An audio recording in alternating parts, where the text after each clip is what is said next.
안녕하십니까.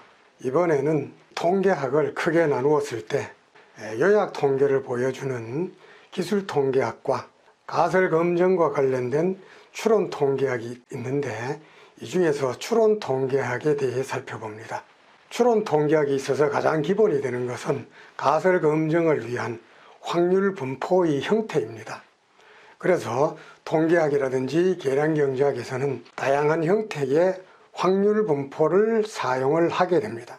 그 중에서 확률 변수가 개수로 셀 수 있는 이산적인 형태의 확률 변수에 대한 확률분포, 이것을 이산확률분포라고 하는데, 이산확률분포에는 이항확률분포, 포화송확률분포, 초기하확률분포라는 것들이 있습니다. 그 다음에는 확률 변수가 개수로 셀 수 없는 연속적인 형태의 이 확률 변수일 때, 이러한 확률 변수의 확률 분포를 연속 확률 변수라고 합니다. 이런 연속 확률 변수에는 이런 연속 확률 변수의 확률 분포에는 이 균일 분포, 정규 분포, T 분포, 카이 자성 분포, F 분포, 지수 분포, 감마 분포, 그 이외에도 많은 이 연속 확률 분포가 있습니다.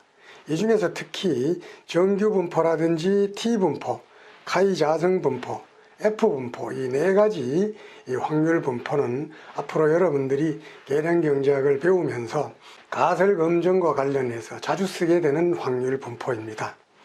그렇지만 이산 확률 분포 가운데 포화송 확률 분포, 이런 것들은 나중에 포화송 레그레션, 포화송 회귀 분석이라는 부분에서 언급이 됩니다.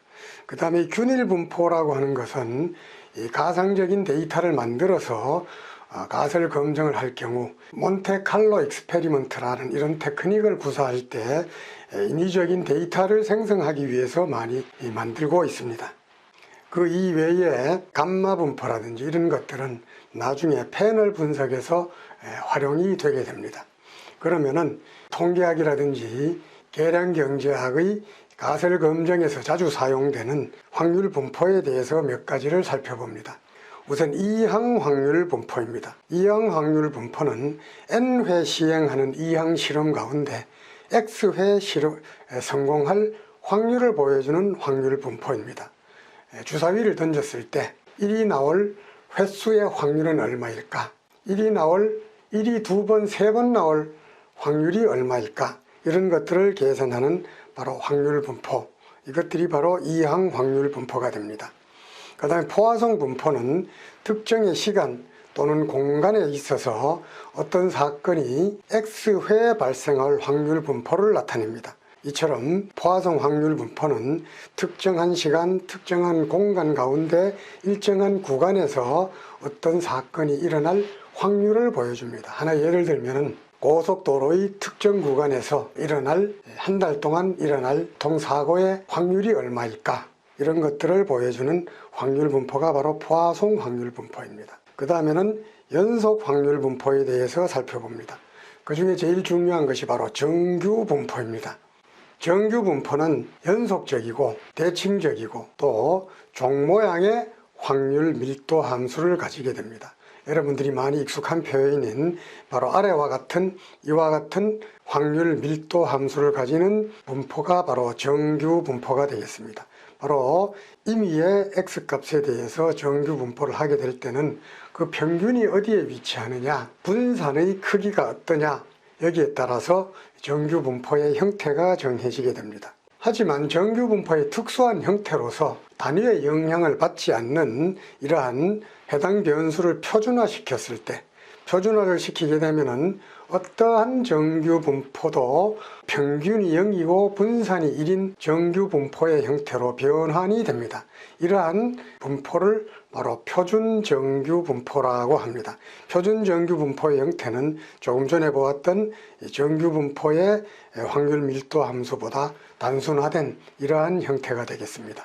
이러한 표준 정규 분포는 여러분들이 잘 알다시피 체비셰프의 법칙이라고 해서 평균 0을 중심으로 1 스탠다드 디비에이션, 1 표준 편차의 범위 내에 68%, 2 표준 편차의 범위 내에 95%, 3 표준 편차의 범위 내에 약 99.7%가 포함이 되는 이러한 확률 분포를 보여주게 됩니다.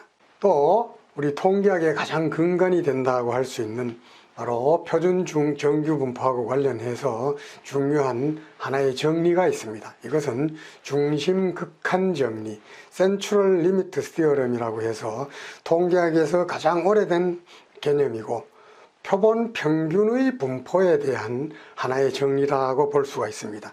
만약 평균이 미우 x이고 분산이 시그마 x 제곱인 모 집단으로부터 스몰 n개의 표본이 추출된다면 이 표본의 수 스몰 n이 커짐에 따라서 표본 평균 x바의 분포는 평균이 모 평균 그리고 분산이 n분의 시그마 x의 제곱인 정규 분포로 점점 접근해 간다라고 하는 이러한 하나의 정리가 되겠습니다. 앞으로 여러분들이 여러 가지 가설 검증을 하는 그 기반이 되는 정리가 바로 중심 극한 정리라고 할 수가 있습니다. 다음에는 이 카이 자성 분포에 대해서 살펴봅니다. 모 집단 분산의 신뢰 구간을 정의하거나 또 모 집단 분산의 가설 검증에 사용되는 분포의 형태입니다. 표준 정규 분포를 하는 확률 변수의 제곱의 분포 형태가 바로 카이 자성 분포를 하게 됩니다. 우측으로 기울어져 있는 라이트 스큐드 된 형태입니다. 그 다음에 기울어진 정도는 자유도 또는 관측치 수가 많아짐에 따라서 이러한 기울어진 정도가 점점 줄어들면서 대칭적인 분포 형태로 변화하게 됩니다. 바로 우측에 보여주는 이러한 분포가 카이 자성 분포가 되겠습니다.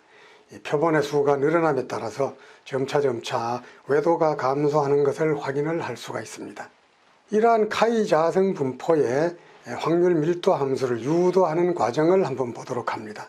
이 정규 분포를 하는 확률 변수로부터 표본을 추출을 해서 표본 표준 편차를 구하게 되면 스몰 x의 제곱이 됩니다.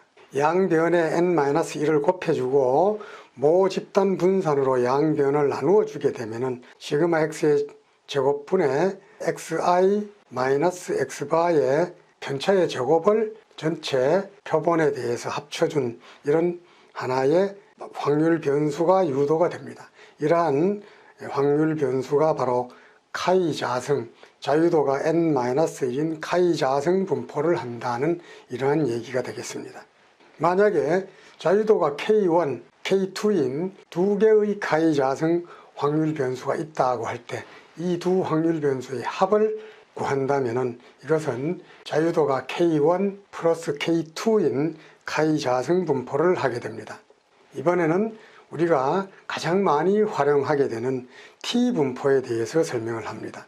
이 통계학에서 표본 평균을 다룰 때 또는 계량경제학에서는 회귀 분석의 결과로 추정된 파라미터의 유의성을 검증을 할 때 자주 사용되는 확률 분포입니다. T 분포를 유도하기 위해서는 정규 분포를 하는 모 집단으로부터 구한 표본 평균의 분포를 살펴보게 되면 X바는 모 집단의 평균을 평균으로 하고 n분의 시그마 x의 제곱인 이 정규 분포를 하게 됩니다. 이러한 정규 분포를 표준 정규 분포로 표준화를 하게 되면 xi-바를 모 집단의 평균인 μx로 편차를 구해주고 이것을 표본 관측 지수인 n의 스퀘어 n의 루트 분의 시그마 x로 나누어 주게 되면 이것이 바로 표준 정규 분포로 표준화가 되게 됩니다. 이러한 분포가 바로 T 분포를 하게 되는데 표본 분산을 모 집단 분산으로 표준화하면은 카이 자성 분포가 된다는 것은 우리가 이미 확인을 했었고 표본 평균의 표준화된 정규 분포를 바로 이것으로 나누어 주게 되면은 바로 이러한 형태가 되고 이것이 변화가 되면은 바로 스몰 n분의 스몰 s의 x분의 xi 마이너스 뮤 x가 바로 T 분포를 하게 된다라는 그러한 얘기가 되겠습니다. T분포는 이 정규분포와 비슷한 좌우 대칭형이며 정규분포보다는 다소 완만한 곡선입니다. 그렇지만은 자유도가 점차 증가함에 따라서 정규분포에 접근해 가게 됩니다. 앞으로 여러분들은 바로 이 T분포를 이용을 해서 많은 가설 검증을 하게 됩니다. 자, 우측에 보여주는 형태가 바로 T분포, 자유도의 변화에 따라서 T분포가 어떻게 변화하는가 하는 것을 보여줍니다. 자, 이 T분포를 얘기할 때에는 항상 빠질 수 없는 사람이 있습니다. T분포는 다른 말로 스튜던트의 분포라고 합니다. 스튜던트의 분포라고 하는 것은 윌리엄 고세트가 기네스 맥주 회사에 근무를 하면서 효모의 수를 작은 표본으로부터 추론하기 위해서 개발한 바로 통계분포가 T분포가 되겠습니다. 그때 당시에는 대표본이 선호되던 이러한 시대였었는데 이 윌리엄 고세트가 소표본으로부터 모집단의 파라미터를 추론하려고 하는 이런 시도를 하게 되고, 그러한 시도를 한 논문을 바로 자기의 본명인 고세트가 아닌 스튜던트라는 이름으로 발표를 하게 됩니다. 그러므로 인해서 이 스튜던트의 T분포라는 이름으로 알려졌었습니다. 왜냐하면 그때 당시에 기네스 맥주 회사에 있어서는 자신들의 내부 정보가 외부로 유출되는 것을 금지했기 때문이었습니다. 어쨌든 이 윌리엄 고세트에 의해서 T분포가 개발이 되었고, 그로 인해서 통계학이 크게 발전하게 됩니다. 자, 다음은 우리 계량경제학에서 많이 사용되는 4개 분포 가운데 마지막인 F분포를 설명을 드립니다. F분포는 2개의 서로 다른 정규분포 확률 변수의 분산이 서로 틀리냐 같으냐를 검증하는 데 사용되는 이 확률 분포가 되겠습니다. F분포는 바로 카이 자성 분포를 하는 두 확률 변수를 각각의 자유도로 나누어 준 뒤에 그 상대적인 비율로부터 구해지게 됩니다. 이건 역시 오른쪽으로 기울어져 있고, 또 분자 분모의 자유도가 증가함에 따라서 정규 분포에 접근해 가게 됩니다. 바로 우측에 보이는 것과 같은 분포가 확률 F 분포의 확률 밀도 함수가 되겠습니다. 자, 그러면은 F분포를 유도하는 과정을 한번 보도록 하겠습니다.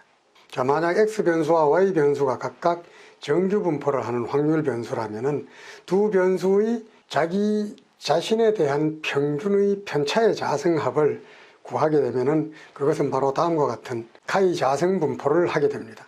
확률 변수 X에 대한 편차의 자성의 합, 그것은 카이 자유도가 n-1인 카이 자성분포를 하게 되고, 확률 변수 Y가 자기 자신의 평균에 대한 편차의 자성합을 구한 것은 그 개수가 m일 때 m-1인 자유도가 m-1인 카이 자성분포를 하게 됩니다. 이 카이 자성분포를 각각의 자유도로 나누어 준 뒤에 상대적인 비율을 구하게 되면은 이것은 바로 두 모집단의 표본 분산의 상대적인 비율로 정의되는 F분포가 되겠습니다. 자, n-1은 분자의 자유도, n-1은 분모의 자유도가 됩니다. 지금까지 추론 통계학에서 자주 사용되는 가설 검증과 관련된 4가지의 확률 분포, 정규 분포, 표준 정규 분포, 카이 자성 분포, T 분포, 그리고 F 분포에 대해서 살펴보았습니다.